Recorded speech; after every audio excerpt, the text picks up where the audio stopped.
I have a Matt Prater joke I have to share with you via text message because I played with him for a very short time in Detroit. And he said one of the funniest things anyone's ever said to me on a football field. I can't repeat it, but it made me laughter on the field in a preseason game. So continue. No, I'd like to stay here for a minute. You're saying that Matt Prater said something so NSFW that you can't say it on this podcast? I don't know if we got kids listening. It's not a kid's joke. It was, I guess, who cares? Do you care if I say it?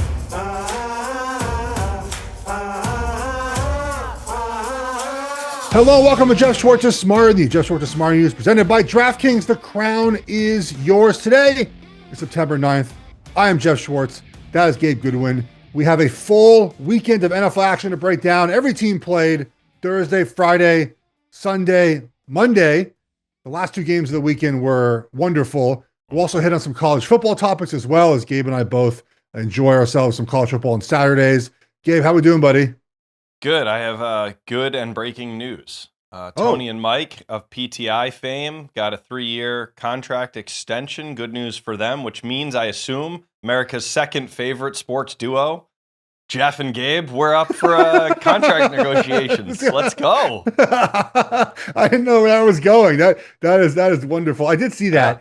Those guys, that show is obviously one that I watched. I'm sure you did a ton as a kid. And you come home from school and it was on. They did a thing the other day where they were upset about basically college football media being too hyperbolic after week one. That's what college football media is. That's what college football is. It's wild compared to the NFL because of the way that the season is, the pressure of every single game. Now the playoff sort of lessens that pressure, right? Because you can lose a game or two and still make the postseason. But for so many years, one loss, right? Texas losing to Ohio State was the end of a season. It's why there's so much overreaction. You spend months and months and months hyping these guys up. It's different than the NFL, where a lot of the hype is earned, right? Where Josh Allen, Lamar, Mahomes, Burrow, like these guys, Jane Daniels, they're good, and then we just say they're good, right? We know that, and there's some hype about Caleb Williams. We'll talk about him in a second, and McCarthy, these guys.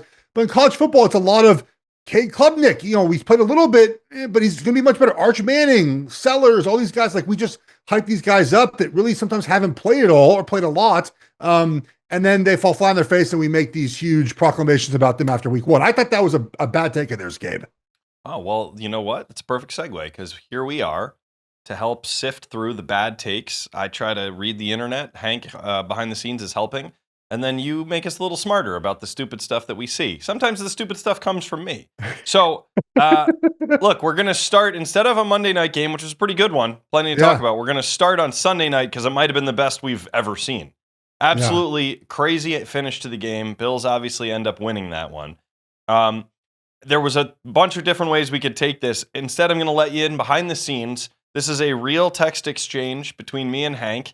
I said, let's use the garbage choke stat for 1A. And then I explain a little bit more about what I'm thinking. And he says, is this the Harbaugh autocorrect? And in fact, yes, my phone had changed Harbaugh to garbage. And it knew. It just knew. AI's catching up, Jeff. I did not mean to call Harbaugh garbage, but clearly, statistically speaking, in these late game 2-score situations, he kind of is garbage, which is weird because he's a great coach. Yeah. Does this stat mean anything, Jeff? Should we really read into this?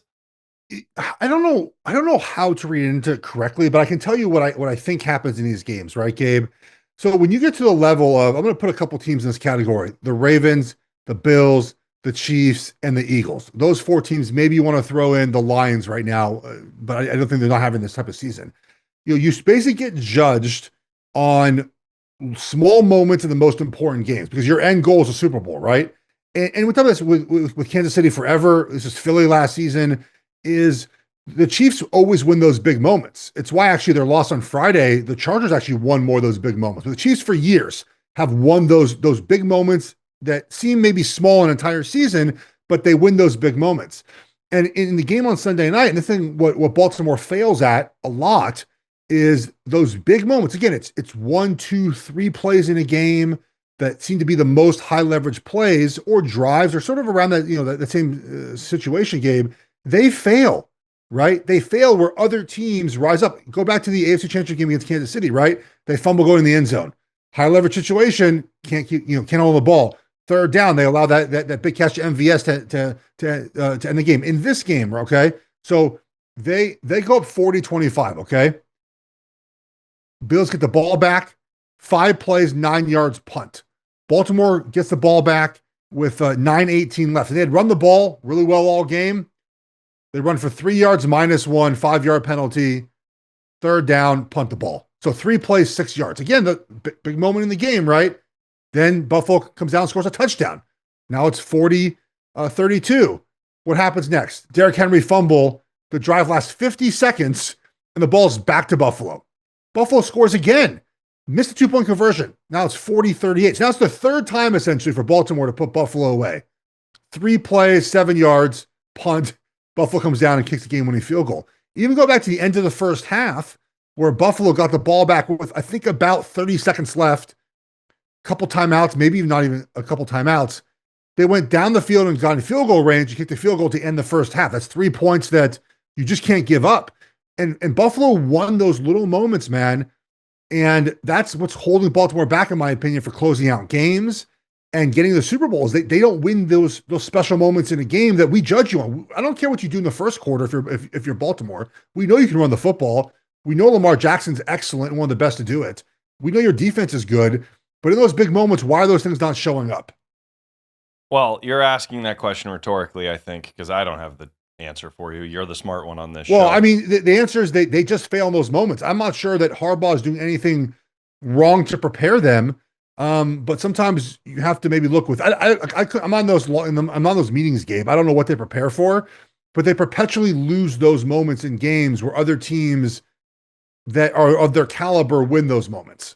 Yes. That said, the one that we're talking about involved some fluky things that just we've never seen, right? So Derrick Henry coughing the football up, that's just like so unexpected that I think every player on the team is just like, all right, shit, well, that's just going to happen once in a lifetime. The tip ball for a touchdown to Keon Coleman, like a few things just don't quite line up and make this look exceptionally bad. But that's the outlier. Let's look at some actual stats here. So the YouTube viewers, take a peek at this stat. Thanks, Hank, for calling this up. So among teams with 20-plus games since 2022, when they led by 9 to 16 points in the fourth quarter, the Ravens have 6 losses in those situations. Yeah. The Chiefs have 0. So, something to be said for coaching here. If the best coach is never losing in these situations, and a guy who now I have to ask, is he one of the best coaches, is doing it kind of repeatedly, like, there isn't really anyone to blame but coach, right? I think you have to put the blame on him a little bit. The thing that's so interesting about the Ravens specifically is that they have a running system with Lamar and Derrick Henry and whoever else is in there that should very easily be able to seal games. Quarterback runs are very hard to defend. We saw last night, as we get to that game in a few minutes, McCarthy scores late. But like they're super hard to defend. Why do they not work? Are you having counters off that? Look, Kansas City, they don't run the ball terribly well. In those big moments, they find ways to score, and a lot of it is not score, but to end games. A lot of it is they use Mahomes, like they throw the ball. They stay a little bit aggressive in those moments, knowing that they're not able to run the football quite like Baltimore. So, Baltimore's offensive line has gone kind of steadily worse over the years. They have injuries and young players. Maybe that's part of it. They don't have a go-to wide receiver that is, I would say, like a go catch the ball type of guy, which you might need in those situations. Hey, man, it's one-on-one. Go make a play. They have good wide receivers, of course, but like the big dog to make those plays, I don't know if they have that type of guy. For whatever reason, man, they just can't close these games out. You would think a team that runs the football as well as they do. I mean, Derrick Henry had, 130 yards in the first quarter of this game, and they couldn't run when they had to in those big moments. And Buffalo's defense stiffened up a little bit. Buffalo's defense was not good for a large period of that game. Some of that is obviously Lamar is crazy athletic and makes crazy plays. But Buffalo, man, I think they're going to the Super Bowl this year. And not that solidified my thought. No. I thought that we're not falling for what? No, I know you're doing the thing. You do this. My boy Nick Wright does this. Skip used to do this. I'm not doing it. You're doing the reverse Jenks commentator thing. I know what you're up to. No, I think the Chiefs are in trouble for one reason, one specific No. reason. You've said this before, and then they won Super Bowls. I know what you're doing. I almost text someone who we talk about the Chiefs often like this. We're just like, we think it's doom and gloom, and then we always joke that it's never doom and gloom. And I'm not sure it's doom and gloom now, but there are some glaring deficiencies on the Chiefs that are not probably getting much better now. Maybe better the season, but right now they have some problems that aren't going to get much better. Well, do you want to stick with the Chiefs, or should we go back to the Monday night game? Because there was. Let's go Monday night first. All right. So J.J. McCarthy makes his debut. Not a rookie technically, but makes his debut. Puts up some real numbers. Wins the game late. Obviously impresses a lot of people. I'm going to have to admit to you, because I've made fun of him on this show. I've certainly made fun of him in group chats with Michigan friends. I did not see this coming. The whole meditation thing was like getting a little tiresome for me. He seemed like a game manager who they were reaching for. I thought it was a lot of like pre-draft PR was working in his favor. And at least for a night, I looked wrong. So here's my question. Yeah. Is this guy actually good? Or is this handsome ringer writer of a head coach in Minnesota actually just good at making garbage look like playable stuff? Okay, so the tweets and comments of the first half of mine about the Vikings offense aged very terribly. Yeah, badly. Look, the first half of that game, to me, it looked like a coach in McCarthy calling a game plan worried about his quarterback and worried about his ability to make plays and be the offense. Look, I don't think you can call an offense, a conservative offense in the NFL and think you're going to win a game like that. And in the very end of the first half, Gabe, McCarthy had to throw the ball to get in field goal range. He made a great throw. It's a great throw. And I think that kind of sparked a different offense in the second half where they let him throw the football a little bit. They trust him. Look, he threw a pick six. Absolutely. I mean, that sucks, but he came back the next drive, obviously, and had, I think it was Naylor for a big first down. They got a field goal range. Like all the good things happened on that one throw. In the second half, they said, all right, buddy, like throw the football. It was much, much better. He got a rhythm. Very clearly felt more comfortable. The Vikings offensive line did a great job. They started opening up holes in the second half too. So the Bears had to focus a lot on stopping the run. And McCarthy had a really controlled second half. It was good throws. He didn't make that late throw down the sideline. That was the pick six. He didn't have any of those. And he looked really good. And look, the Vikings have good personnel. When Darisaw comes back at left tackle, it's a top offensive line. They got top weapons, especially when Addison is back. Got a good defense. So McCarthy didn't have to do much, but I thought the first half, Gabe, was a completely scared and timid game plan. In the second half, they came out and let McCarthy be a quarterback, and it showed a big difference. Okay. We had a long debate, longer than I would have liked, to be honest, Hank and I, before we got on the mics here. And it hinged around his belief that, Caleb Williams is overrated and J.J. McCarthy is somehow, special. I don't even want to get into the details of that because it sounds crazy to me. But it did beg this important question. If you were redrafting last year's draft, the Caleb draft, how many spots change? Because I know most people listening are like, well, Jaden's number one then. Yes. I don't actually think that. But I don't know where we would put all the other quarterbacks in that draft now that we've seen a bit of tape. Jaden is very much number one. I don't think it's even a question. I think you just said that to piss off all the Commanders friends in your life. But no, Jaden Daniels is number one. The thing about Caleb Williams that was a little bit disappointing yesterday, and I sort of talked about this, I think, in week one with college football, is that a lot of teams started fast and then they kind of petered out. And that's really, to me, a coaching thing, right? It's a coaching thing early and a quarterback thing late, where the opening part of a game is scripted, right? There's 15 plays often. And then your first third down play, your first third and long, it's all scripted out. And a lot of teams start fast in those scripted plays. And then when the defense either adjusts in sort of when you're off the scripted plays, or you just don't have your quote unquote better plays up because you've used them already, quarterback struggles. That's what we saw last night. The Bears came out and immediately scored, right? Touchdown, it was a touchdown, punt, downs, and I think they should kick the field goal there, but touchdown, punt, downs, punt, field goal, and the second half was punt, missed field goal, punt, late touchdown, down 10. But the offense very clearly started really well and then sort of took a dive after the script.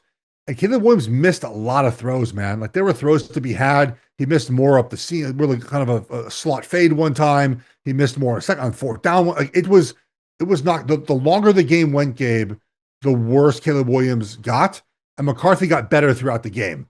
So, look, a redraft is silly.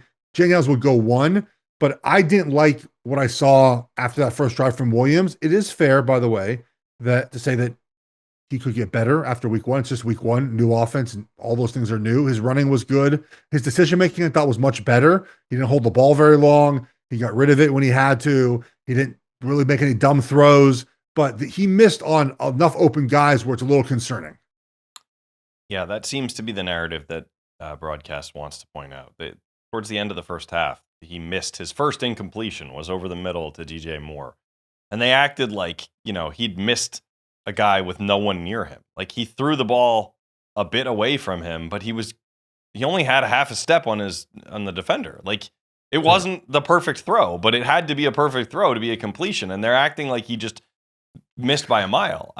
We're getting a little ahead of ourselves on the he's not accurate thing. Well, I think look, you obviously want a quarterback to throw accurate passes as much as possible. I think Aikman's point on that throw is that was a throw that a lot of quarterbacks would at least put on the wide receiver. It wasn't a hard throw to make. And I think he said, like, look, man, you got to put it on him. And he might miss the catch. The ball might be jarred loose. You're right. The defender, they made it seem like he was wide open. He wasn't. The defender was right behind him. But it's a catch or throw and catch that you probably should complete on fourth down on a high functioning offense. Let's just say the guy I got used to seeing the Heisman season at USC completes that every time, and we're never even talking about it, and he didn't last night, which is why we had to mention it. So here's the question then. This is the so-called Ben Johnson offense. This is what's supposed to save Caleb.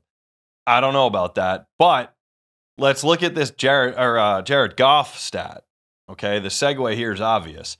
Jared Goff without McVay and Ben Johnson just isn't that good. Right? So our buddies at DraftKings posted this. The stats are here. We can read them off for the visual or the listeners. Yeah. Jared Goff's record in starts without either Sean McVay or Ben Johnson as his play caller, 3-17-1. So is one guy calling plays that much of a difference maker to a professional quarterback? Is that real? I mean, it does feel that way because we have seen the results when he's not had Ben Johnson and not had the ability to run that offense. And offenses, look, I thought again, there were guys open yesterday. Like it wasn't like there were guys Ben Johnson got guys open in the offense and Caleb Williams missed them. Jared Goff, it's interesting about the Lions. They did not look good. We gave out that 4-team parlay where we put the records of the we went Packers. And then we went, I forget who we put next. But we had the Vikings, I think, 4, the Lions 3rd. Maybe the Bears 2nd there. Ended up being that way. But the Lions did not look good. And maybe that's I did see one person I trust is something like maybe the Bears. I should bet on the Bears because we saw Ben Johnson's effect on the Lions offense, and therefore the Bears offense is going to be good now. I thought that was kind of a fool. We don't know what Ben Johnson's going to be as the Bears OC. We know that he obviously is very missed in Detroit. Yeah, a couple things there. One, I don't know what was happening, but look, I don't take Ferris Bueller references lightly. I feel like that's sacred territory, and they were just throwing them around with some weird graphics on ESPN last night. They doubled it up. They had it in pregame, and then they had it in the game, and they had Ben Johnson as Ferris Bueller doing the float scene. And first of all, like, you didn't clear the music. The music is the most important part of that scene. Second of all, Ben Johnson doesn't look like Ferris Bueller. Third of all, there's no similarities or comps here other than the fact that we're in Chicago. I don't know what we're going for there. What was that? I think you just laid out what they were going for. If you were producing this, would you just been like, nope, I'm not doing that bit? Yeah, when Hank comes over to me and is like, boss, I need a ton of money to go animate Coach Ben Johnson as Ferris Bueller in the classic scene from the movie, but we don't have the Beatles music. Can I still do it? All to put up a graphic that shows how good of a coordinator he is? I'd be like, no, man, just show the graphic. We're good. How much would 30 seconds of Beatles music have cost ESPN last night?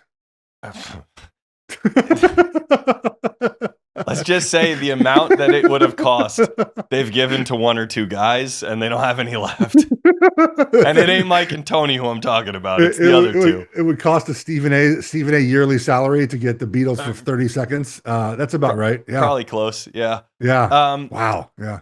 All right. Let's talk about the Chiefs. We waited this long. So, boy, that was surprising. And I think, truthfully, I'm not just saying this as a obvious lifelong Chargers fan. I think the story really was the Chargers looked quite good. Yes. The Chiefs were just kind of whatever. But you tell me, what is Pat going to do without all the receivers?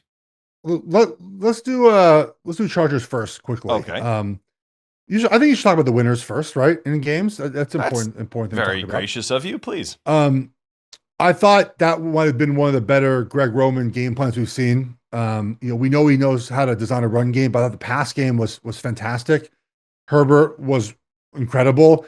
And Gabe, this is a game, and you're now a new Charger fan. You're not a longtime Charger fan. This is a game the Chargers would have lost in many years previously, right? The first half you pretty much dominate, but it's 13-6, right? And you're lucky to have 13. The Chiefs were offsides on defense on a third down. It didn't affect the play at all. That would have been a field goal. It would have been 9-6 at halftime. So 13-6. The Chiefs then come out of halftime late. Did you see that as well? The Chiefs weren't on the field. Yep. I don't know what that was. If there was a little extra fiery halftime speech or something, they took a little bit longer to get on the field. I think Brazilian Shakira's show probably threw them off. Well, the Chargers were on the field already. The Chargers were ready to play. Chiefs but Andy held them in the tunnel and then ran them out like it was the beginning of the national championship game. I did notice. I actually thought that the broadcast had gone back to the beginning. I thought my stream it went back to the beginning. Yeah. Look like they were coming. They were like, okay. Mr. Beast isn't in on his mark. Restart the game until we can get Mr. Beast ready. Okay. Side note. That broadcast is not for me and you, obviously. The beginning of the broadcast, my daughter knew every single person on the YouTube intro. Oh, was it Skibbity? Was it Skibbity Doo or whatever? They were like the YouTube intro was sort of like half NFL personalities and half YouTube personalities. They did an intro together. She yelled out every person. She knew everyone in the intro. They went down to the guy on the field. He's like, man, the NFL players are big. Back to you, Rich. I was like, great update. Thank you for the update. I like Rich and Kurt Warner, so they were fine to me. But that broadcast gave a lot for a lot of us, not for me and you, nonetheless. Maybe a little bit for me, but not for you. What are you a YouTube? I'm very hip. I fully understood what the Bills posted yesterday as their game recap. I get what the Youngs are up to.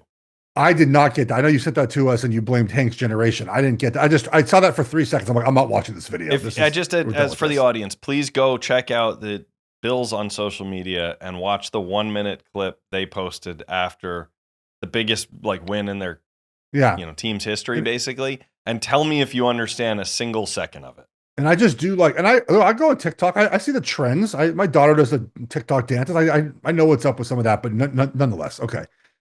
The Chiefs come down and score, make it 13-12. The missed PAT was a huge, I think, emotional blow for the Chiefs. It doesn't matter. They missed the PAT. And the Chargers score a touchdown immediately afterwards. How many years, Gabe, have we seen where the Chargers have blown that next drive?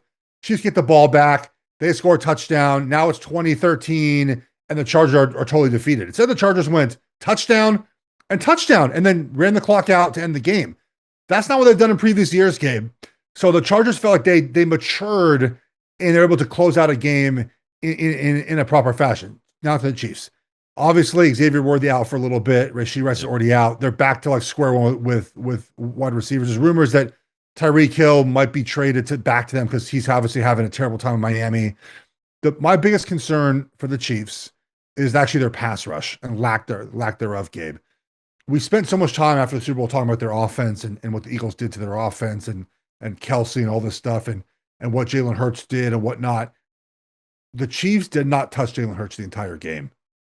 If they can't get home with 4, which is 4 pass rushers, right, and then 7 in playing defense behind them in zone or man coverage, they do not hit the quarterback. And we saw the Chargers offensive line play fantastic. If you can't hit the quarterback, eventually your secondary is going to fail. And the Chiefs can hit the quarterback if they bring extra defenders. They blitz, right? We know Spags, their DC, loves to blitz. But then the problem obviously is you leave a lot of your secondary pieces in one-on-one coverage. If you don't get home in time, the quarterback will make you pay. And Justin Herbert's final touchdown to Jefferson, 35-1, by the way, to score 2 touchdowns, was just they blocked up a pressure, man coverage. He ran away from the corner or the safety, whoever it was, and touchdown. So that's Gabe. That's my biggest concern. They'll get Xavier Worthy and Rashee Rice back. Like they'll figure that out. There's no getting anyone back on defense. You have a couple young guys that were drafted, they hope have to develop. And so that's why maybe by week 8, 9, 10, 11, 12, that pass rush has developed. But right now, if Chris Jones doesn't win immediately, they have no way to affect the quarterback. And that's the biggest problem. Do you think that that's what was going on between him and Tranquil? Was he basically saying that to Jones? Like, dude, no, what do you want from me? Get your ass at the quarterback. No. So when you rush the passer, there actually is a plan of attack. And so if you're going to go inside like Jones did, there needs to be someone who is outside of you. Right. And there was not a defender outside of Jones. They were playing man coverage, I think 2-man. And so you can't rush inside and let Herbert get out. You're the contained guy. Now you can squeeze the pocket from outside in, and maybe if Herbert steps up, then you go inside and take him. But you can't win inside immediately because no one's on the outside. And I think he was saying, just do your freaking job, dude. Like you have a contain rush, keep your outside shoulder free. You can rush the passer as hard as you want, but you got to make sure Herbert stays in the pocket. And that's what happened there. And I think, well, look, with guys like Chris Jones, you do give them the option to basically do what they want if they get home. And he didn't. He didn't get home. Now, if he goes inside and sacks Herbert or flushes him out and he doesn't get a first down, we're going to applaud Chris Jones for that rush. But that's not what happened. He got Herbert broke contain. I think a lot of us felt this way. If the Chiefs stop Herbert there, I don't know about you, I thought they were going to win the game. They're absolutely going to drive down the field and win the game, and it didn't happen. So give the Chargers credit, man. Herbert was fantastic, and we've been waiting for him to take sort of that next little leap up, and it felt like he did that in this game. Yeah, well, settling down with well-known Madison Beer must have done him a lot of good. Of course, those of us who pay attention to Madison Beer's career were not surprised to see that she had a great effect on him. You tweeted that Joe Alt will never move back to the right side after one game. And I'd just like to know why you think that. Oh, I thought this when it happened. I tweeted this out at the time. Why do you oh, sorry. Okay, did it confirm anything week 1? Well, yeah, he was unbelievable. So Harbaugh drafted Joe Alt, and that's Harbaugh's guy. And I think when you draft a guy like Alt and he ends up being your left tackle, and Harbaugh's an old school coach, left tackle is still considered the premium of the offensive line positions. And when he plays that well, he's just never leaving that position. Like he's 6'8", 315. He's going to be an all-pro at that position. He's going to be fantastic. And Slater's coming off injury. You're just going to move Slater back to right tackle probably, where he played in college a decent amount after the injury, and leave all left tackle. I just don't think he's going back. Like if Harbaugh had drafted Slater, had this connection to him, maybe Slater keeps left tackle. But Joe Alt was Harbaugh's first pick, man, and he's built in a freaking factory, in a lab for offensive linemen. So I do think that this is Alt's job forever now. All right. Well, we can check the tape again in a year or two, whenever we need to. We're supposed to talk Jets Steelers. I got to be honest with you, man. I don't want to do that. We can just skip it. Yeah, that's fine. There's storylines there. There's Fields. There's Rodgers. The Jets, right? Like, whatever. Well, let's talk about Aaron Rodgers for the full hour if we need to in a week or two if they keep winning. Okay. They got the Seahawks, then they're at the Pats and the Vikings. Interesting stretch. How about we agree, Aaron Rodgers, he's not on the ban list, but he's temporarily not until we see more. It's also just week 1. That game with high scoring was, I think, a surprise of the weekend. I mean, 66 points, right? 34-32. Good win for them. Jets should have won, but look, good for me. I have Jets under, and then the Steelers, to me, good opportunity at some point to bet they're under midway through the season when the schedule gets tougher. All right, Gabe. So how about this? Video viewers, don't go anywhere. If you're listening, we'll be back in a second. All right, we're back. The rundown, which in previous years I wasn't supposed to read on Tuesdays with us, Gabe. I've been reading the rundown. I'm sorry. I've been cheating a little bit. Not everything. I know there's still surprises in my. I've not read what game we're playing now. I think I have an idea of what we're doing, but you have a game for me, so let's do it. Yes, I would like one-word answers. Okay. The show has your name on it. You can break the rules as much as you like, but my preference would be you give one word gut reaction to the following things that I say. All right? And then if Okay. we need to expand, we will. Here we go. One word, please. Your response to seeing Jalen Hurts. Underrated. That's two Underrated words. still? One word. Yeah, I don't think people don't give him the credit he deserves still. He's just a professional football player who does his job at a high level, and I don't think he gets enough credit. So I don't think he's the best thrower of the football, but man, dude just makes all the plays he's supposed to make, Gabe. By the way, what Lamar did not figure out a way to do to ice that game, Jalen he always does. He always does. Right. He always makes the right play. Yep. By the way, Yeah. I think Caleb Williams is Jalen Hurts with a better arm, but we'll have many weeks to debate that. Mm-hmm. When you let Caleb Williams just run for the 3 yards you need, he gets it. He finds a way. He's untackleable when he's just trying to get you 3. If he knows where the I am sticks curious are. if Ben Johnson does a little more RPO stuff. That's obviously not what he did in Detroit but you start using him design run more like they do with Hurts or Jaden Daniels and some of those other quarterbacks. It's just not fair with a guy that USC good did. an arm. Yeah, like USC did, where it's like, what are you supposed to do? The guy's a monster. Yeah. He's almost as big as Cam Newton, and he's just running full speed, and all he needs to do is dive for 3 yards. Like, you're not stopping that. Correct. Yeah. All right, next up. Green Bay Packers. Division winners. 2 words. I did a Charles Barkley. I'll give it to you. Do you want to go further than division winner? Not yet. I think the Packers were very impressive. Maybe impressive is the right word. Impressive in their Lions performance. They have the feel of a team that knows they're really good, Gabe, which is an important to know that, to feel that. I think that teams that play with that confidence, it's good to have that swagger. I'm going to sneak this in here. Matt LaFleur suggesting that, Green Bay fans selling their tickets to Lions fans, the fans did something wrong.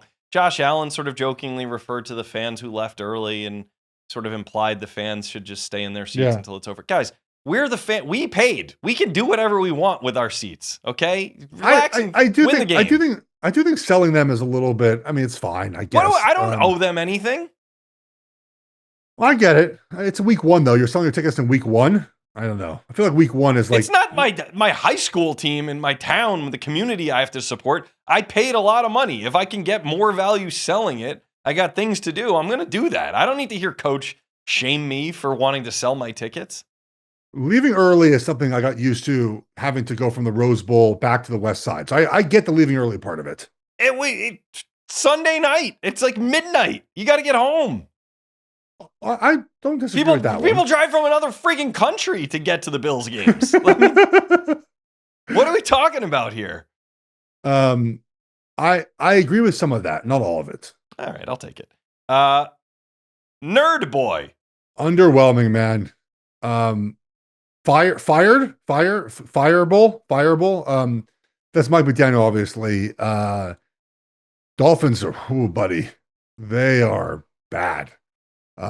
They're uncompetitively bad, under prepared. He's getting fired immediately, very soon. I don't know when it's going to happen, but he's just not fit for that job anymore. Rex Ryan was on ESPN and said, McGenius guy or whatever the hell he is, nerd boy. Their team has no respect for their coach. They play like that. They're soft every part of their football team. Now, I personally think Mike McDaniel is destined for what Rex is trying to do, which is to be the most interesting person on a set with 6 guys talking football. Mike McDaniel will be a perfect ESPN morning analyst. Yeah. But yeah, man, is there some truth to this soft idea? Does he coach a soft team? Yeah, it's how you practice, honestly, Gabe. And look, I think sometimes offensive coaches, their practice style is a little bit softer than defensive coaches. Defensive coaches want to hit a little bit more. Sometimes your style of offense can lead to a little bit of softness. It's a small degree. Look, I've said this forever about USC, not to bring USC into this, but I think like they don't practice the way they should to be champions. I've said this forever. Mm-hmm. I just think that that's not the way USC is. And I'll talk about my school. Like Oregon practices a certain way, man. Georgia, like the Ohio State, like they practice a certain way. Nick Saban for so many years, right? I mean, look, the knock on Nick Saban players was that they were too beat up coming out of college to be good in the NFL. That was a knock. It was too physical Alabama to be ready to play in the NFL. A lot of guys got hurt in the NFL because of that. And so there's a certain way you have to practice to win. I mean, Andy Reid is a rare offensive coach who everyone who's ever played for Andy Reid, I did as well. My brother, Travis Kelce talks about it. Mahomes, all talk about it. It's a tough ass training camp, man. It's hitting, it's physicality, it's practice. So yes, you can set the tone by the way you practice. And some coaches, especially offensive coaches, tend to favor getting offensive working in practice. That means sometimes you just don't hit as much. All right. For this next one, please observe the one word rule so we can just keep Okay. it moving. Russell Wilson. Predictable. All right. Travis Hunter. What's a one word? It's not a one word. Interesting. I'm interested to see what they do. He didn't play that much defense, what I thought was going to be the case. But when he got the ball in his hand, man, it was some flash offensively.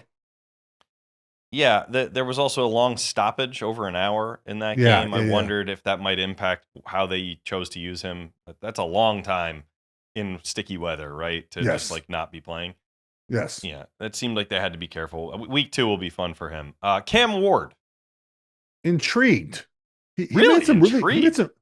he made some really good throws. His receivers didn't catch him. I thought he Yeah. played much better than he would on the road against a really good defense. Okay. By the way, family members of professional athletes, chill. You're not the story. Pete Carroll. I didn't watch a second of this game. Okay. I just it was not interesting to me. I had zero wagers on it. But I will say that I'm not surprised that a Pete Carroll team was ready to play football on NFL Sunday. Like they looked ready. They were prepared. They played better than New England. Like I've seen the highlights, of course, but like they just looked like a Pete Carroll team. I'm not surprised. Were you at all worried for Brock Bowers? This Non-contact knee they said tweak. it. I think I saw David Chow said it's a ankle, not an ACL. I think I so that's fine. Good, better. Okay. What he said. Bill Belichick. Gabe, I think you've won. I do not care. Do not care at all about Belichick anymore. I just don't care. I think It's not like this, the way to say that in one word for the Gen Z audience would be unserious. I do use that word a lot. Unserious. I just don't care. I mean, like I just at least when Dion came to college football, there was like a personality and a flair and bravado. And I know they try to compare those two situations. And like Bill Belichick is just like there's nothing to gain from. And he didn't say anything ever. But he banned the Patriots kickers. Oh, okay. Like not kickers. That's reading the rundown. He banned the Patriots scouts from attending practice. Like that's the story of the week for Bill Belichick. I don't care. Yeah, he banned them because he was banned from the Patriots. Correct. Yeah. Okay. You said kickers. So not just kickers, but kickers and their new soft balls. What did I miss? Did I miss a story here? They got new balls.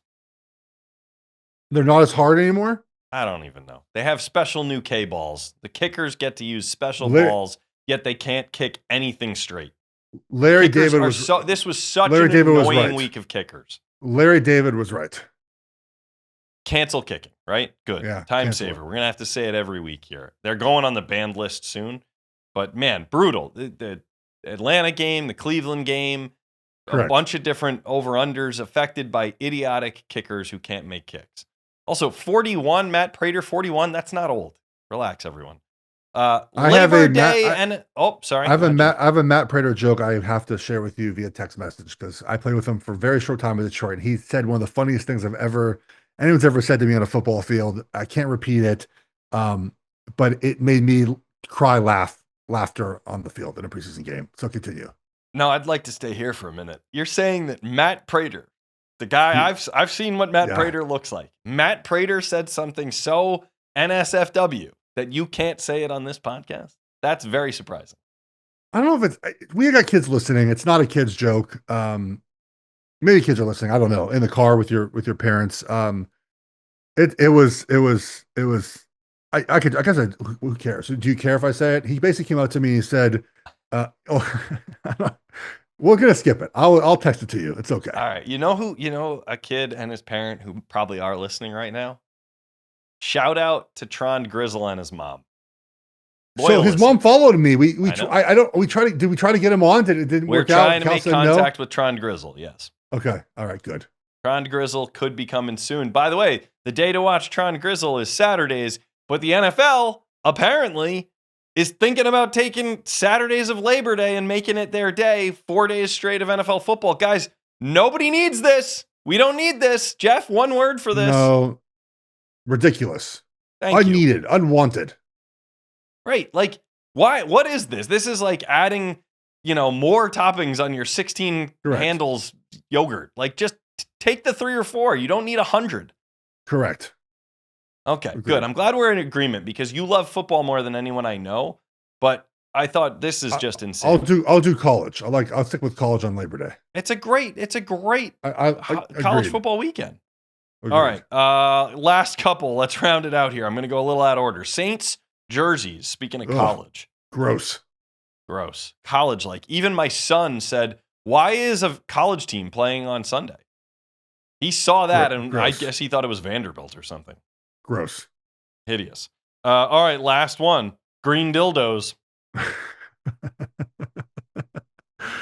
you remember when the dildo thing was happening in the WNBA and their players were like, please protect us, we're going to get hurt, and they made a huge scene out of it? And I just said at the time, I think on this show, like, why? Just laugh, LOL, like it's a green dildo thrown in your field. Like that, I didn't even know this happened because NFL fans and players just don't even care. They're like, whatever, man, let's watch the football game. And I thought the WNBA, their players made a strategic error in making like this a big scene.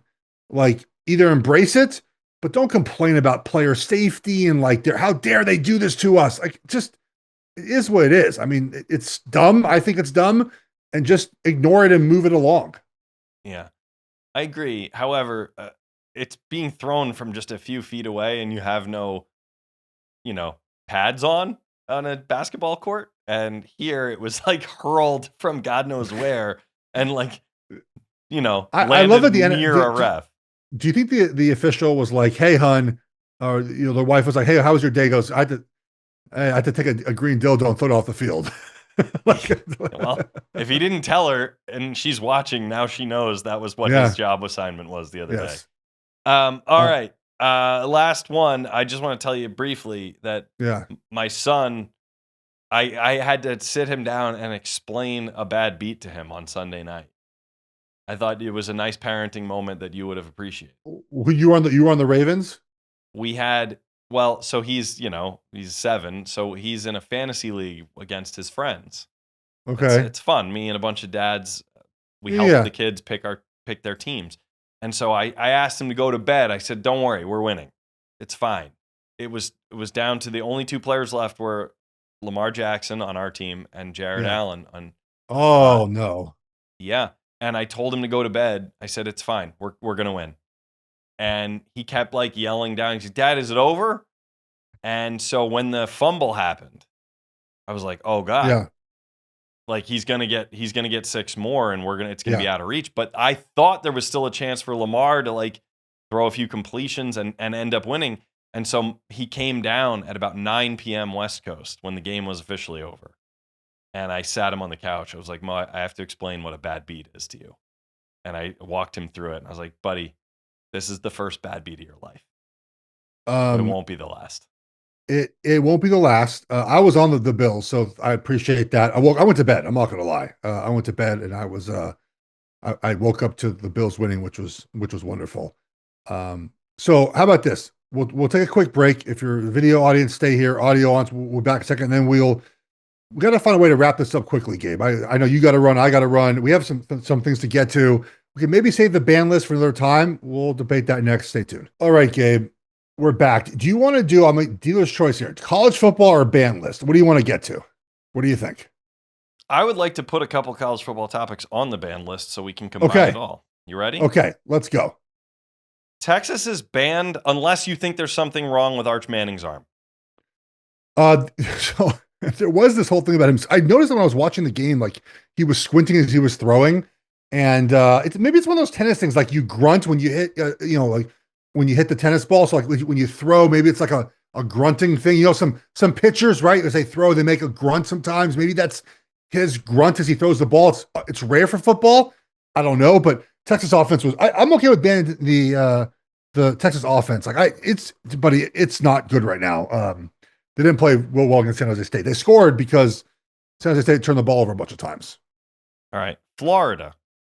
Banned list. I'm sorry, guys. You have to have 2 relevant seasons in a row for us to talk about you again. Yeah, I'm okay with. I think I warned people, not on this show possibly because we were off a little bit in the summer months, but I warned people in Florida, man. Lagway, I think he's good, but just wasn't healthy, and obviously they can't lose these games, man. If you're Florida and you want to build the way Napier wants to build. Okay. Last one. Definitely not on the ban list. Something had you super fired up about your Oregon Ducks. Lot to like there. Good. Why are you so excited about the Ducks 2 weeks in? We're just really good, Gabe. I don't know if we're winning a championship this year. I think that's probably a little bit aggressive for where our roster is at the moment. But there's a level of domination. I know it's Montana State, Oklahoma State, but 69-3 is like it's a power 4 team we're playing. Like the starting defense hasn't allowed a touchdown yet. The backups didn't allow a touchdown against Oklahoma State. Dante Moore, it's just a very good team, man. The offensive line's kicking ass. They got, out of our 2 deep in our secondary. So basically 5 guys, or if you include the nickel, so the 5 secondary players, I think 8 of those guys are in their first year playing, whether they're true freshmen, redshirt freshmen, or JC transfers. I mean, like it's a young team playing really well. Look, we have Northwestern, Oregon State, and then we go to Penn State. So week 5 will be the big test for us. I'll be in this weekend in Chicago for the Oregon game, so it'll be a lot of fun. I'm looking forward to seeing that Temp Stadium in Northwestern, 15,000 seats, Gabe, at Temp Stadium in Northwestern. Will you be sitting next to our buddy Dan Rubenstein? I am. We're going together. Dan and I are going together. So I'm going to his house Friday night for pizza. Cannot wait. And then I'm going to sit with him for the game. It's Big New Kickoff is there too. It's 11 Central kickoff. Like get up, drink your coffee, have a breakfast burrito, and go watch football. Pretty great day. Okay, so to recap here, we've got our band list. I've jokingly, I didn't actually add Texas. We got to talk about them. Florida, I think, is on it. Couple other submissions here. There's the current band list. I want to just quickly throw 3 possibilities at you. Do we need to add the Dolphins to the band list? Yeah, really? They're going to, unless I fade them, we will talk about them on Thursday because I will fade them, but they're just Tuesday band list. Yeah, I think the Dolphins are going to finish with 2 or 3 wins. They're no reason to talk about them. So I'm good with that. Okay, they're going on there, Hank. I don't want to put these guys here, but I guess there's a consensus. We need to consider Kyler Murray and the Cardinals going on the ban list. Why? I think we're a little harsh on that maybe, but they're just kind of boring. Like what is there every single year? What do we? They're going to win like 7 or 8 games, and that they're just the same team every year. No, you're not focusing on fantasy football enough if you find them boring. They are pivotal in a lot of leagues for a lot of reasons. Well, I won my fantasy league by a point last night because Jordan Mason had a bunch of yards. I appreciate Jordan Mason. Thank you. Okay. Well, I'm not prepared as a 50-50 vote on the ban list for Tuesdays. We're not putting them on yet. This last one, I strongly object to putting on the ban list, but I feel like you're going to try to convince me. My boy Kurt Benkert, why is he going on the ban list? So I don't follow him. He doesn't follow me. But whenever I have a take about football, okay, I read my replies, the people that disagree with me tag a tweet of his.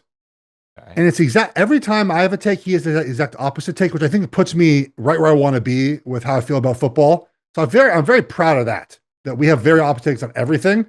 But I just don't rage bait. Like I don't rage bait tweets, and his tweets are just rage baiting. So I'm not going to block him on social media. I just don't want to see his tweets ever. Like I don't want to see them. I don't want people to tag me in his tweets. Like I don't need to see them ever. There's nothing that is said. But again, I get tagged. They send them to me. I don't see them. They get sent to me, and they're just the most ludicrous stuff ever. Like enforce all the rules. And I was like, well, what rules do you want to enforce? And it's like, no, this only want this one thing enforced. Well, then you don't say enforce all the rules. Like stuff like that, right? Where it's like It's just rage baiting people to reply. And I get sucked in, Gabe. I get sucked in. I'm sorry. Well, it's causing rage for you. For me, tweets like this one we have on screen are pretty good point. NFL coaches need to play more Madden. The Bears should be getting the ball back with 50 seconds left, but instead they're getting it back with 10. Simple clock management, but they aren't as dialed in as you think. I think that's a great point. What does Madden have to do with clock management? His point is that, like, he loves Madden. He plays a lot of Madden. His point is that there are things you can learn in, like, simulations about clock management that would do a real life coach some actual good, because too many of them screw up this kind of stuff. Maybe if they played more Madden, I'll put that in air quotes, they would actually know these situations better. So the situation we're talking about is the Bears should have kicked the ball either out of bounds, or actually if the ball does not reach the landing zone, it's a penalty. It's dead ball. I didn't know that. JJ Jensen, thank you, Panthers long snapper, for tweeting at me last night about this. Instead, he kicked the ball in the end zone. It was returned out, and they lost essentially the game because of it. What does playing Madden have to do with knowing that? Like, is that a thing that happens in Madden very often? There's a minute left and 2 minutes left, and you kick the ball out of bounds. You should know that because you're an NFL head coach who should go over every situation and know what the plan is in every situation. I don't know why playing video games would matter there. Gabe. Hey, Jeff, you're gonna take a flight to Chicago, right? Yes. Would you like your pilot in his downtime to be like just going to the gym and screwing around, maybe going to the bar or whatever? Or would you like his downtime to be spent in a flight simulator?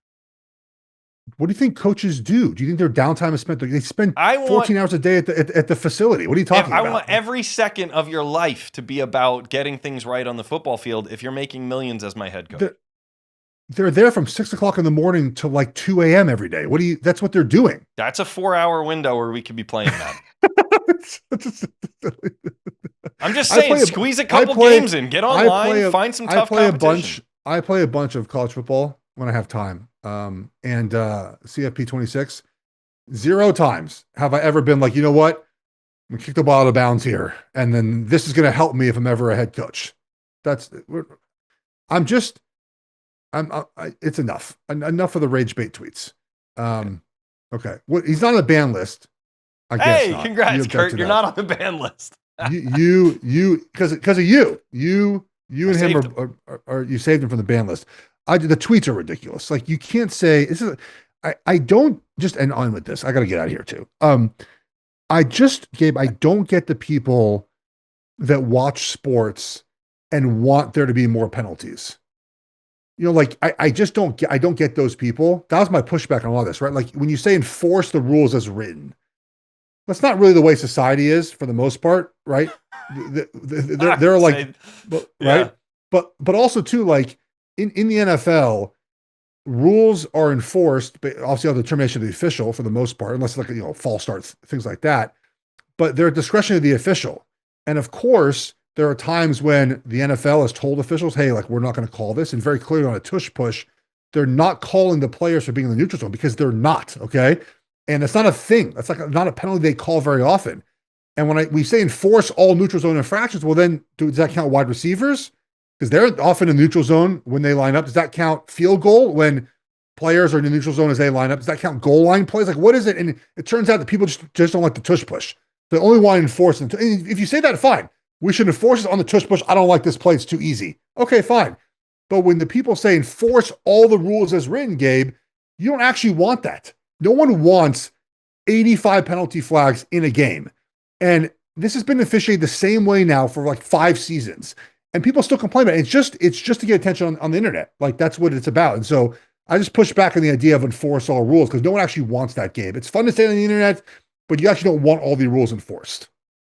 Personally, when I'm playing Madden, I love it when there's more flags. I think it's great for the game. So how much Madden have you played in the last calendar year? I haven't played since Genesis. Jeff, I think we got to go. The rule I'm enforcing is we've gone almost an hour.